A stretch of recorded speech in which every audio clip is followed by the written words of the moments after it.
stimulus checks, and apparently there is a man, and I believe he's a black man. I have to look up his picture, but I based on the names, honestly, Tamika, Daquan, the stuff like that that's in the story, it looks like he's a brother. But basically, he's being accused of killing an entire family over a stimulus check. His name is Malik Halfacre, and Malik is a 25-year-old young man who did just really the unthinkable, and took the life of a lot of people. He faces 4 counts of murder, 1 count each of attempted murder, armed robbery, auto theft, and other charges. He allegedly shot to death. Let's see. He shot his former girlfriend. He killed 3 adults in the car and a child. According to ABC, they say he shot a woman who was the mother of his 6-month-old daughter, critically wounding her, and fatally shot 4 of her relatives inside a home where officers found the bodies of Anthony Johnson, 35, Daquan Moore, 23, Tomika Brown, 44, and even most saddest of all, 7-year-old Eve Moore. And so this story is obviously terrible, and we know it's terrible, and there's nothing else. There's not much else to say about that.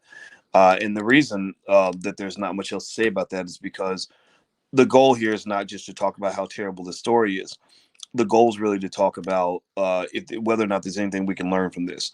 So the first thing, the obvious is, and most of us fit in this category. Most of us would never harm another person over something as basic as money, right? The stimulus checks are out there, and people are wilding out, crazy things are happening, stuff like that. So I don't think I need to tell anybody listening to this right now, don't go kill anybody over a stimulus check. Give me a yes, give me a confirmation if you get that basic message. Like, don't go kill people over money, right? But I assume you understand this. Why am I talking about this then? Because clearly you're intelligent black people, so you don't need a lesson on not killing people. I would hear people say that in the black community. They say, stop killing each other. And the people in the audience will be like, okay, we don't kill anybody. Like, what are you talking about? So that's not the reason I'm bringing this topic up. The reason I'm bringing this topic up is because I want to give you a couple of quick thoughts, on financial psychology. Financial psychology, it reminds me of one of my favorite rappers and one of my very good friends. His name is D1.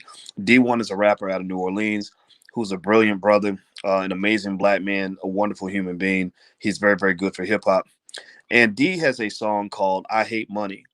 And in this song, I Hate Money, he talks about how money causes crazy things to happen in families. Money causes people to stop speaking to each other. Money causes people to want to fight. Money can cause people to not not deal with their sibling for 20 straight years in a row. Money can cause people to just do a lot of really crazy stuff. And and I remember hearing that song, and D is such a smart guy, and he actually raps about financial literacy. He has some great songs about Sally Mae. I pay Sally Mae back, which was Sally Mae actually.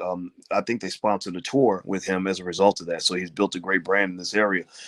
But the song really sparked a lot of my thinking in terms of what I've seen in terms of why sometimes it can be tempting to have an issue with money. When they say money is the root of all evil, some of that is true, but actually, it's not so much money is that's the root of all evil. A lot of times, it is the scarcity of money, the lack of money, that becomes the root of all evil. Because people who have plenty of money don't kill other people over money, right? When there's plenty of money around, you're not going to go fight a relative over money. Most of y'all wouldn't even think about killing a bunch of people over money. I mean, this brother obviously has issues deeper than just how much money's in his bank account. Maybe his issue is maybe he has a psychiatric issue, maybe has a drug issue, or whatever. But most of you wouldn't kill anybody over money. But many of you have been in situations where you've seen people make bad decisions over money.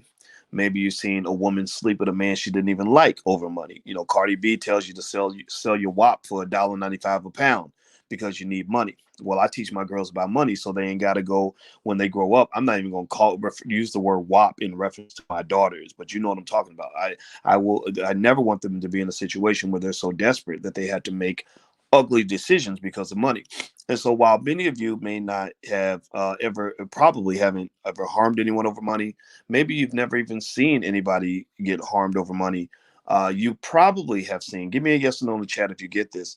Um, you probably have seen people make really, really, really hard decisions over money, desperate decisions over money, do desperate things, to get a little bit of money. Well, that's why black wealth is so important. That's why economic intelligence is so important. That's why learning where the money resides is so important, so that we can actually position ourselves where you can make decisions for reasons that make sense and not just make decisions over money. Now, if you could do me a favor, please hit the thumbs up button, share, subscribe button, and feel free to follow me on Twitter at Dr. Boyce Watkins 1, Dr. Boyce Watkins 1. That's right there. And also, just so you know, I'm actually going to be on my gaming channel, and I'm going to be playing Call of Duty a little bit later. It's a little bit ironic because Call of Duty is a pretty violent game, but whatever. I mean, I like the game, I'm also going to talk about some stock picks that I have while I'm playing Call of Duty. So if you want to come in and ask me questions, that's a good place to go. So follow me on the Twitch channel. It's the URL's right there, twitch.tv/ Dr. Boyce Watkins. We go on there almost every single day, and it's a good place to have conversations and kind of chop it up. So I am a gamer. I decided to do that. It's a great way to connect with my son. It's been a lot of fun. So the last piece I would say on this, in addition to understanding how the scarcity of money can cause us to make desperate choices over money, or can lead to desperate, terrible situations over money. There's also the issue of dealing in relationships with people who make bad choices. This woman, what really, really struck me was when I read that the primary victim, that the ex-girlfriend is the lone survivor, that literally she saw her whole family get murdered in this situation that involved her ex-boyfriend, who clearly was a problem. There was a restraining order against this guy. His name's Malik Halfacre, but she's not. Sometimes being dead is the best thing that can happen. Sometimes, I mean, if you're dead, you don't have the guilt, right? And she has to live with the guilt, almost like Jennifer Hudson had to. Her sister had to live with the guilt of that guy that came in and killed a bunch of members of her family. Well, I think about that in terms of just thinking about relationships that you get into. And I see some of y'all are asking me questions. If you have those questions, go to my Twitch channel and ask me the questions, because I want to focus on getting my point out. Is because I'm actually supposed to be over on the Twitch channel now. I'm actually going to go over there as soon as I'm done with this. So if you have a question directly for me, you just come to the Twitch channel. You can put it in there, and what I do is I'll stop playing every 10 minutes and I'll answer your questions. But here's the point. There's a lot of crazy people out here. Like, give me a yes or no if, even though you probably have never killed anybody over money, um, and you probably never even seen anybody get killed over money, how many of you have in your life met somebody where you could see them doing something crazy like that, like doing something crazy to harm another person, maybe like a woman or a man that a woman's in a relationship with, or a woman as well. You got some crazy women that you could be in relationships with who might come back and do something really ridiculous, kill themselves, kill other people. How many of you have ever seen that? There's a whole bunch of people out there that have seen that, right? So even though you're not in that crazy category, right? That's why you are probably here, because you're different. You're not the same. The majority of black people don't even understand what I'm talking about, right? That's why I learned to listen. I learned to ignore stupid Negroes that come in and say stupid stuff, because honestly, they're just not on our level, mentally. But most of you have seen this, right? So what I'm trying to do is I'm really trying to appeal to the good people out here in the world, the people that actually want to add value to the lives of other people, who want to live in peace, who want to do well for themselves. And I really want you to encourage you to understand the value of this entity called your life. Like, there's no LLC you will ever form that is more valuable than your life, right? There's no corporation you'll ever build that it was worth more than your peace. There's no organization you could be a part of that has more value than your health and your safety.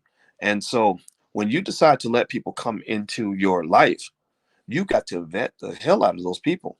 I'm telling you, like, guys, do you know how many times I've seen men go down because they met some crazy trifling woman who had daddy issues, who decided that because she's disappointed in the relationship, she's going to destroy every single thing you've ever worked for.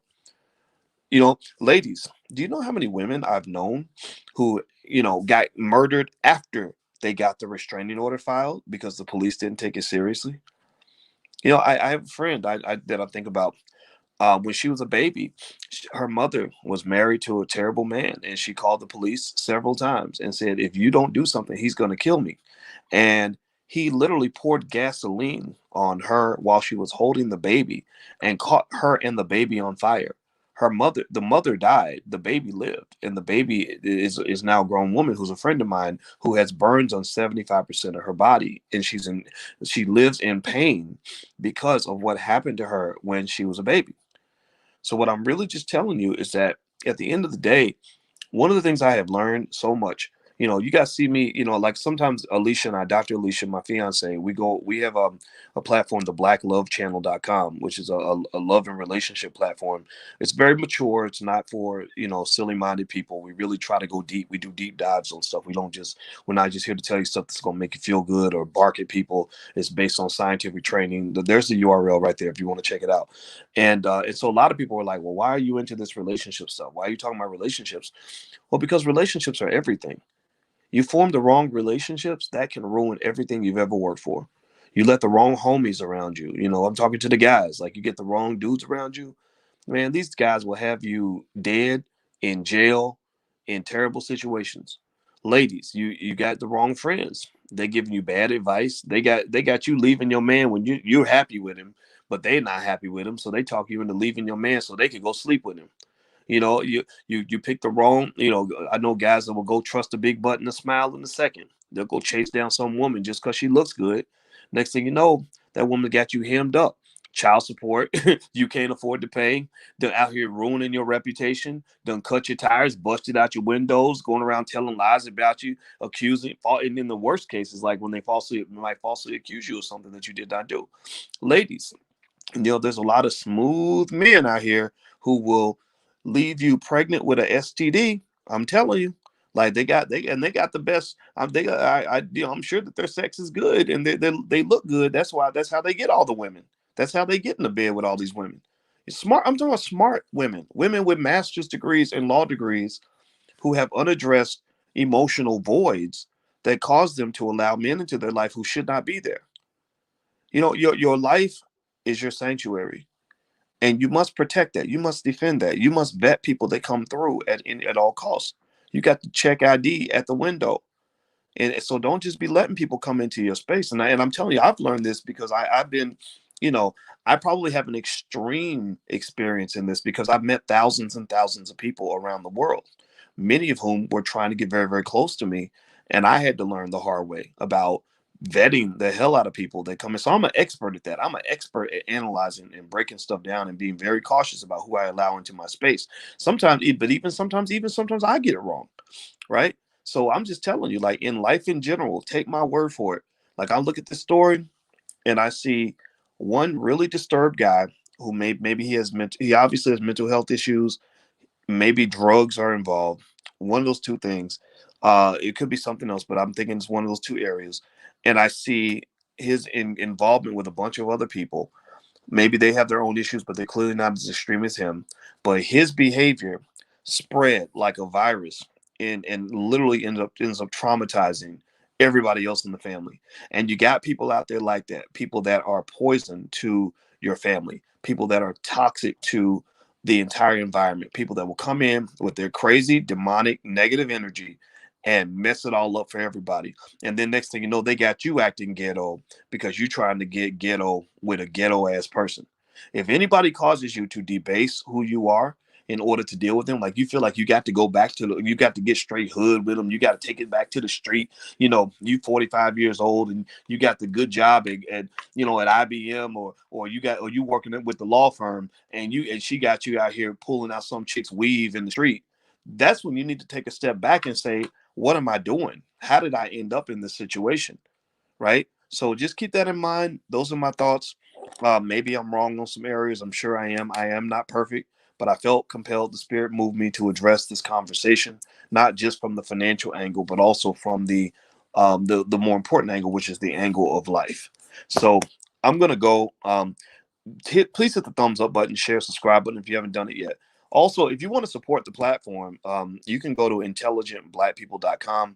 That's intelligentblackpeople.com. We actually have a Patreon there. I haven't mentioned it much lately, but if some of you have asked how you can support, and I'll type the URL in here. It's intelligentblackpeople.com. So feel free to be a patron of the platform, because your support is definitely appreciated.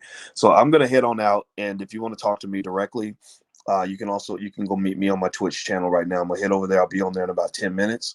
And my Twitch channel is here. Here is the Twitch channel, twitch.tv/Dr. Boyce Watkins. So if you have a question, come on over. One sentence questions are easier to answer. If it's super long, it's hard to answer. But if you give me, let's see, how can I get the follow back on Twitch? Sure, I'll follow you back. Suburban Trap Stars. Just ask me during the Twitch thing. I'll be happy to follow you, man. God bless you. I'm sorry, just no disrespect, man. And actually, we have if you're into gaming or stocks or both, I'm getting into the gaming thing. I'm having fun. We're actually going to have a Call of Duty tournament at some point. I've been talking to the brothers that I've been meeting on there, and we're going to do that. So if that's your thing, like, follow on the Black Stock Market Gamer. It's a great way to learn and have fun at the same time. Just something I'm doing with the fellas and the ladies. Actually, a young lady actually followed me on Xbox. She jumped into my session, and I said, "You sound like a little girl." She said, "Yeah, I just wanted to see if it was really you, Dr. Watkins." And so she had her little Call of Duty icon up on the screen. She's ready to go in and do some killing or whatever. But yeah, so I'm having a blast with it. I really am. It's really fun. And which Call of Duty do you play? I play Warzone and Modern Warfare and whatever the latest three are. Then there's one more. I forgot, the one with the zombies. So anyway, I'm out of here, guys. Have a good day. Thank you for listening. Please hit the thumbs up button on your way out, and I will talk to you soon.